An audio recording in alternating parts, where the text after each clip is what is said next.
What's going on, my dudes? Chenzleo11 here, and welcome back to another episode in the A to Z series. Today we are playing a very, very special ADC indeed. We are playing Kai'Sa. Now, Kai'Sa is a relatively new champion, so she's has that new champion flair with a little bit more difficult to play, a little bit more complex. But I think she's actually quite fun to play and a little bit different. So if you're new to Kai'Sa or ADC in general, she is fun. Just know that she's not very samey with the other typical ADCs in this role. She's a little bit of a hybrid, like mage almost. She actually does a lot of AP damage. So very, very interesting. As with always with these videos, what we're going to be doing is going through Kai'Sa's abilities, most importantly, but we're also going to be showing you the best runes and build so far. So if that sounds great, hit the subscribe button because we are bringing out guides for every single champion in League of Legends. So it's all good. So we're going to start with Kai'Sa and her runes. And we're going to quickly talk about the support you play with. Now, Kai'Sa has a little... I'll go through it in a moment, but her plasma stacks synergize with someone like someone with CC. So playing with a Morgana is actually really good in this game. So it'll help stack up that plasma. And I know the gameplay isn't the most important thing with these videos. More the champion going through the champion is. But this is a particularly fun game, so I hope you enjoy. So we're going to get started with Kai'Sa's runes, and I'll throw them up on the screen. So for Kai'Sa, you're going to take Hail of Blades, Taste of Blood, Eyeball Collection, Ravenous Hunter, and then you're going to go Secondary Tree for Magical Footwear and Biscuit Delivery. Now, with runes, and I make a note of this, and let me just see this queue into the minions to grab all three. I missed one. The runes and builds do change, so I'm showing you the best current build and the best current runes, but if you're watching this video a little bit later on, have a look on u.gg and the pro build guides. They'll show you what's most effective on Kai'Sa right now, because I'm pretty sure Halo Blades might be getting a change, and Kai'Sa isn't in the best spot right now, so she might actually get a buff, which might change what you build and whatnot. So they're the runes I'm using this game. I think for right now, I think they're very, very well. The Hail of Blades synergizes very well with her passive, and we'll get through that in a moment. So I think it's a very, very valuable keystone to take. And it's a lot of damage with the other substones, or whatever they're called, runes in the domination tree. So we're into a Sivir and a Senna. So both of them quite squishy. So if we can get a nice plasma stack or stun from the Morgana, we can engage a trade and absolutely start snowballing this game. But just be aware that Kai'Sa in general is a very late game centric champion who has very high scaling. So you're not expected to do great early. And saying that we got a nice early kill, that's all set up by the support. They're landing beautiful stuns, roots rather. So it makes it very easy for me to just walk in and grab the kill there to start snowballing. Now that the runes are out the way, let's quickly mention the items and the level up order as well. So you want to start with level Q. You're going to start with Q level 1 and max it first. Oh, nearly got the bind. And then followed by your E as your second max and your W as your third max. You want to take W level 2, E level 3. For the build, obviously, most ADCs these days, pretty much all of them start with the Doran's Blade. So I recommend that. Grab a health potion as well. And then you want to rush into Kraken Slayer, Berserker's Greaves as always when you play ADC, and the Collector. Now you can, and then after that you can go Phantom Dancer, i.e. Now you can switch the Collector and the Phantom Dancer.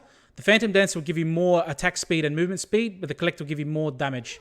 If you're snowballing, I reckon the Collector's better, and it helps farming as well, because if the minions are low, if you don't have the passive, it'll execute the minions. Now, that's pretty much it with the build I want to say. One last thing with the runes I forgot to mention as well. Biscuit deliveries give you a bit more mana once you consume them, those biscuits, and they're pretty good in the lane for a tricky matchup. This matchup tends to be a little bit easy. Just remember, if you take biscuits and you don't need to use them, sell them at the store, because they give you 30 gold, I believe. They might be changing that too in the upcoming patch. Again, maybe changing Kai'Sa's preferred runes. So just be aware of that. Have a look online. But these runes are more than enough to get you going, get you started playing Kai'Sa. So that's about it, guys. We're going to get into the passive. We're going to start with Kai'Sa's passive, which is called Second Skin. So basically, if you have a look, every time I auto-attack a minion, you see when I auto-attack a minion, there's two numbers that pop up because I have damage indicators on. The blue number you see that 4 is like how much magic damage you're doing, and then obviously the other number, the yellow orange number, is how much physical damage. So you can see every time we auto attack, we're doing on hit magic damage. That's one part of Kai'Sa's passive. So she does on hit magic damage, and it scales with how many stacks, plasma stacks are on the champion, and we'll go through plasma stacks in a moment. But basically, there's stacks that you apply on every auto attack. So the more plasma stacks, the more on-hit damage you're doing. So there's those stacks on top of the center. You see 6, 7 every time we auto attack. We're increasing the plasma stacks, and therefore increasing the number of on-hit damage we're doing. Get another kill there. That's caused by another great bind, and then my Q finishes it off. So 3-0 in lane, absolutely demolishing, and I'm absolutely getting carried by this Morgana, thankfully. And hopefully we can take over this game with all the gold we're getting. The on-hit damage also scales with AP, but remember, with this build that I've shown specifically, there's no AP. We're not building any AP, it's all physical damage, so we're not going to get any bonus scaling there, but that's okay. So, the actual main part of a passive is that Kai'Sa's basic attacks apply these plasma stacks. Now, your W can also apply these stacks, which is a long-range skill shot. We'll go through the W later on. That can also apply the plasma stacks, and any time an ally CCs or immobilizes a champion, they also apply these plasma stacks. Now, the plasma stacks last 4 seconds, and every time you auto attack or there's another immobilization spell, the stack counter resets. So be sure to keep auto attacking, otherwise they'll fall off. So basically, when you stack up these plasma stacks, remember you're doing increased on-hit damage. However, the main part about it is, once you auto attack an enemy that has 4 stacks of them, the next auto attack ruptures the stacks, or pops the stacks, what I call it, and it deals 15% of the target's missing health as magic damage on hit. Okay, so you'll just do a burst of damage, and it absolutely chunks people. That's another. Oh, she Siva managed to block that one. So it absolutely chunks enemy champions, especially if they're low on health. It's almost like an execute, right? Now, be aware again that this also scales with AP, but again, not building AP in this build. So you can see that they kind of want you to build AP when you play Kai'Sa, and that may be reflected in upcoming changes or whatever to Kai'Sa. But it's pretty neat. All right, so that's basically all with the passive. The one last thing I will say with passive, Kai'Sa is actually a little bit unique, and there's a third part of her passive. Here we go. Modern champions having 3,000 bits of passive. Whenever you buy items in the store, you're gaining bonus, let's say, attack damage and bonus attack speed, whatever. As you build those up, as you buy more items, you actually unlock new variations of your abilities. Now, these are like upgrades to your abilities, okay? So after a certain amount of AD or attack damage, your Q will be able to be upgraded, and there'll be a little indication there, and there's actually a little bar on top of the Q ability that is showing how close you are to your progress on get that upgrade. Now, these upgrades don't fundamentally change the ability, they just upgrade them slightly. So you don't have to relearn the ability or anything. You just upgrade them as you get them. Get stunned by the center there. You upgrade them as you get them, and then you just you get the increase effect. So Fiddlesticks ulting over the wall, perfect gank. We're going to deploy all their summoners. Can I get a long range? There's my ultimate there. I'll go through that in a moment to reposition and allowing me to get real close. There's a flash Q, and we got a beautiful play. Oh my god, sign me up, guys. I'm a pro. Getting absolutely carried this game, making me look good. 5 and zip. Farm is shocking, but that's okay. So yeah, again, another part of the passive. Remember, your abilities can be upgraded the more items you build. So when you're in the fountain, you buy an item, there'll be like a pop-up, and I'll point it out on the video when it happens, and you can therefore upgrade your abilities to have a bit more of an effect. Now, these effects, I'll go through them in more detail when we go through the specific ability. Let's have a look what happens here. Another kill over onto the Master while we're taking the dragon. At this point, it's pretty much GG. Kai'Sa is one of these champions that needs items to scale, and when you're this far ahead early from 3 kills, you're already scaled versus everyone else, so you're going to be absolutely demolishing everyone with this on-hit and this Q damage. Is going to be insane. There's a couple interesting deaths I throw in this game, which is for a bit of fun. I'll point them out when I get to them. So we're going to finish off the Kraken Slayer in 9 minutes and 30 seconds. Absolutely insane when we switch over to the... Oh no, I'm not quite at the level yet. Level 6, a little bit early. To be switching over to the blue trinket. So that is the passive, guys. A little bit long-winded, but that's all there is to it. Now, next we're going to explain the Q. Now, the Q is called, oh god, Icarthurian Rain. I can't say it, guys. My bad. So Kai'Sa releases a swarm of 6 missiles that are evenly distributed among enemies that are visible. Each of these missiles hit the target after a few seconds, dealing physical damage. And then damage to minions that are below 35% take double damage. So it really helps with CSing. Again, as always, I'll show a clip on the top left corner of me using the ability. But basically, it's an ability that you don't have to really think about. When you're near someone, you pop your Q, and all these missiles will come out of the back of your character and deal physical damage, okay? Very, very simple to use. Use it as much as you can in a trade or a fight or a team fight. And I use it in farming as well, because obviously it helps. That's basically all I need to say about the Q. Very simple ability. When you get the upgrade, remember how I said if you buy the items and they upgrade. When you upgrade it, they fire 12 missiles instead. And you need 60 to 100 bonus attack damage to get that upgrade. And that's based on level. So the further into the game you get, the easier it is to get the upgrade. But that's all that I need to say about that. So very, very simple. Once you get the upgraded Q, your missiles absolutely murder people. So the missiles, the damage, they go reduced after the first one hits. So you can't just do full damage to one champion. But they still do an absolute shitload of damage. So be sure to try and land them all on 1 or 2 targets. So you can see here I use it on the Sivir. It hits some minions there because they were also in vision. So we're going to go back onto the Sivir. We get the last... we clip an auto attack there, unfortunately. So we don't quite get the kill on the Sivir. And then we botched that auto attack up again. Or maybe we are crap. But anyway, Sivir is low. I can pretty much kill her with my ultimate anyway. If I hit her with anything, I can just use my E and just walk in. Oh, I missed the auto attack. And I cop a tower shot there for no reason.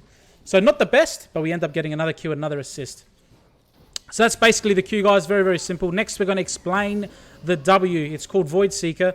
Kai'Sa fires a long-range missile. Oh my god, did you see that death, guys? Doesn't matter how fed you are. If you're an idiot, you're an idiot. Getting executed by the tower. At least no gold went onto the enemies there. I got a little bit too ham for the tower. That sucks. Ruined my perfect score. Anyway, Kai'Sa fires a long-range missile and grants sight as it travels along, similar to the Jinx rocket from last episode, but it is an infinite range. And it hits on the first enemy hit, dealing magic damage and revealing them for 4 seconds. Now, critically, it also applies 2 stacks of your passive, or your plasma. Now, that is going to be important when I discuss the ultimate. But just remember that it applies 2 stacks of your passive. You can also use it in trades to quickly stack up your passive and get increased on-hit damage. Set going in for a kill on the Lucian. Does he get it? Not quite there. Oh, he might be dead to the Lucian. Oh, we're going to chuck a long-range W. Unfortunately, we can't get it. Let's see if we can ult in and just absolutely murder this Lucian. Nah, we're trolling. So that's that, guys. That's the W. When it's upgraded, so to upgrade it, you need 100 ability power, which is not quite relevant for this video, but I'll explain it anyway. Your Void Seeker gives 3 stacks instead of the 2 when it's upgraded, and 70% of its cooldown is refunded if you hit an enemy champion. So it allows for the constant spam with the W, and I have seen it. It's actually pretty good if you're building AP, you can spam that ability quite often. So that is the W, guys. Very, very simple again. Again, I'll throw it up on the top left. You've probably already seen it by now.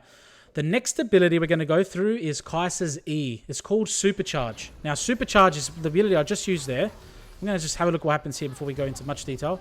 Morgana getting a nice ult off. Not quite. Oh, she did get the center. And she gets popped. And we get another kill there. Snowballing out of control in this lane. Basically, once you activate your Supercharge or your E, Kai'Sa becomes you become Ghost and you start sprinting. So in this duration, you gain bonus movement speed. And you become Ghosted. Now, I've explained Ghosted a lot of times throughout this series. I'm just going to reposition my ultimate to get behind the Sivir and demolish her. But basically, when you're Ghosted, it means you can travel through minions without being impeded or champions, okay? So you can just click somewhere, and that's where you move. You won't wiggle around minions. You also gain bonus movement speed, obviously, when you push it, and that scales with your bonus attack speed. So the more attack speed you have, the faster you run when you activate the ability. Now, the main purpose of the ability, as I just used it there, is to, after you come off the Supercharge, you have increased attack speed, which allows you to absolutely burst people down. So you gain bonus attack speed, and your wind-up on your auto attacks are quicker. So all this means, you don't have to know the details, it means you attack faster. So the quicker you attack, the more damage you do, the quicker you stack up your passive, the more on-hit damage you do. So very, very simple.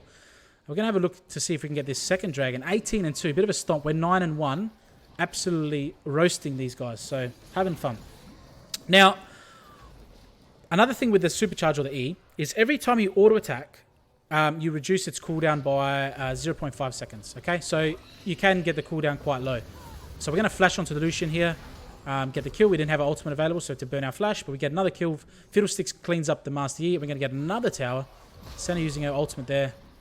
absolutely collecting all of us. But unfortunately, unfortunately rather, we're not going to get stunned thanks to that Morgana shield. Thank you very much. There's no pressure from her team. So even though we're low on damage, we can still keep going. So we're going to hit her with our W, apply a couple plasma stacks, and then most important, we get vision of her, so we can just keep track of where she is. And the plan is to beat the tower and then quickly go in and burst her. Unfortunately, Fiddlesticks get the kill. Get the kill secured for him. But that's basically the Supercharge. Now, the upgraded version of the Supercharge.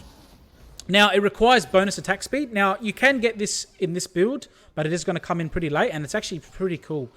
When you activate your Supercharge, you get invisibility for half a second. You become invisible. It's absolutely insane. So the E is really good for repositioning yourself. And obviously the bonus attack speed is brilliant too. But the reposition is brilliant. And Kai'Sa is all about repositioning. And you'll see that with the ultimate when I explain it. So the ability to go invisible once you've upgraded it is amazing. So there it is there. So you can see when I bought the serrated dirk there, I think it was, my Q was available to be upgraded. So there's a little arrow. I clicked it. Now my Q is upgraded, and it does 15 missiles instead of the 6. I think it was. I can't remember. What did I say? Instead of the 6 missiles, it's now it's doubled. So it's actually really, really good. So then Civi uses the ultimate. There's the 12 missiles going out, absolutely roasting her. So we use that ultimate to reposition and demolish her. So that's the Supercharge. The invisibility is absolutely excellent. Now, next, we're going to explain Kai'Sa's ultimate. It's called Killer Instinct. Kai'Sa instantly shields herself upon use and dashes to a target location near a visible enemy. Okay? Now, the visible enemy needs to be affected with plasma. So I can't just ult behind the Lucian right now. If I hit him with my W, I could. Or if someone hit them with a CC, I could, because they have a plasma stack. But let's have a look here. So again, we're just having a look here. Musty's on top of me. We're gonna have to try and reposition. I walked back in. I should have walked back out, and I would have still killed him and maybe not died. A little bit unfortunate. Another death, but we do get our collector. 2 items and boots at 17 minutes is quite insane. And we're gonna start to build our Phantom Dancer for more attack speed and crit. So if the enemy champion has a plasma stack, you can basically ult anywhere near them, and you instantly teleport to wherever you clicked or use your ability, and you gain a shield. Now, this is critical for repositioning and allowing you to stick to targets. You can also use this as kind of like an assassin tool. Like if you land a long-range W and give them some plasma stacks, you can ult almost on top of them and then burst them out with your Q, especially if they're alone with no other threats. So that's why Kai'Sa is actually quite fun, and it's why she can be an absolute hyper carry. So if you want to play an ADC that can really carry games, Kai'Sa is one of those champions. Very, very strong. She also has split damage too, so she's hard to build against. So like if the enemy team is just building all armor, you still will be doing less damage, obviously, but remember you're still doing a little bit of on-hit AP damage. So you can build AP items to help mitigate that armor that they bought. So then we use our Supercharge to get into range of the center. She gets absolutely murdered. Because she's alone, my Q just targeted her completely and demolished her instantly. Remember, you can only cast your Q if you're near an enemy that you can cast it on. So let's have a look at this. Okay, let's have a look how bad this is, because I remember what happens here. I used my W to get a plasma stack, and then he goes invisible in the bush, and I don't see him. Morgana's doing her best to keep me alive, but Renekton absolutely demolishes me. Let's ignore that, guys. We'll cover the camera. Horrendous play for myself. When I get fed, I tend to make worse decisions because I'm trying to have fun. Just don't do stupid shit like this, and you'll be fine. We end up getting the kill anyway, so it doesn't matter. But we get a bit of a shutdown over to the Renekton, who was quite fed already. That's it. All I want to say with the ultimate. I used it there. Again, great repositioning tool. You can cast any of your abilities while using it. So you can cast your Q on the travel time if you would like, or your W on the travel time if you would like. Her ultimate is one of the abilities that can't be upgraded. So there's no bonus to her ultimate. It is what it is. The shield strength, because I think I've glossed over the fact that you get a shield. The shield strength increases with AD and ability power. So scales better with AD. So with this build, you'll be getting a nice fatty shield and when you ult in and allow you to clean up targets. So this game is pretty much over, guys. We absolutely crunched the enemy team. Pretty sure they're going to surrender pretty soon because they've got no chance with a Kai'Sa that's this fed.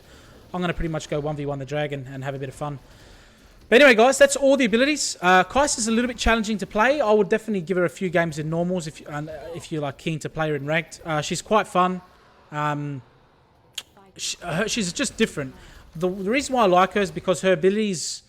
When I play ADC, your focus is on auto-attacking, and when your abilities don't interrupt your auto-attacks, like the Q, for me it makes it a lot easier, so I don't have to worry about it. So we hit the W, this is what I mean, you can W into R, which is Kai'Sa's best combo, to close the gap. And then I just use my Q when I'm in range and absolutely nuke the Lucian. He has no chance. So if I was the enemy team, I would have surrendered too. But in the game, what are we doing? We're taking dragons when we can, rotating with the team, taking towers. But there's not much else to say about this one. Very, very simple. Anyway, guys, that's Kai'Sa in a nutshell. I hope you guys enjoyed. Please leave any comments down below if there's anything you want more further explained. I'll answer them in the questions. I'll answer any questions in the comment section. Next, we may have Kalista or we may have Dr. Mundo. Dr. Mundo is getting a rework, so I might do a game with a new Dr. Mundo, or we'll have a look at Kalista. It's another ADC next. So remember to hit the subscribe button, hit the like button, comment down below. Thank you guys so much for watching. And remember, at the end of the day, it is nighttime. Take it easy.